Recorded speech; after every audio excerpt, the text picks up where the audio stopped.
Тенденцијата на се помала искористеност на земјоделското земјиште во Кочанската котлина според носечките параметри продолжува и во оваа производствена сезона.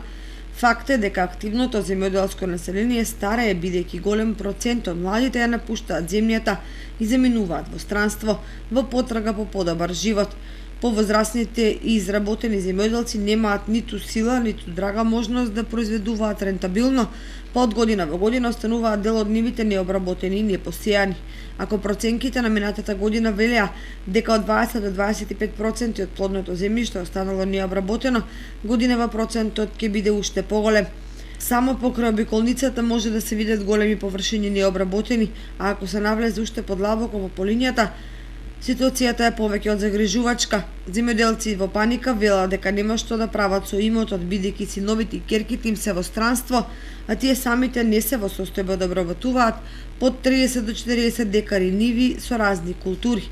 Поединци дури се одлучуваат да ги продадат, меѓутоа нема заинтересирани купувачи, а и цените се далеку под реалните вредности. Штетите од ваквите тенденции се повеќе кратни, бидејќи освен што се намалува производството на храна, се запустуваат нивите и се деградираат цели полиња.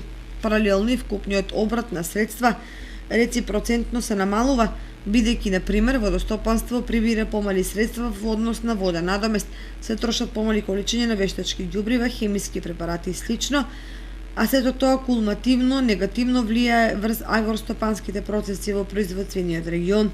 Колку земјоделието стана неатрактивно во наши услови на стопанисување, зборува податокот дека голем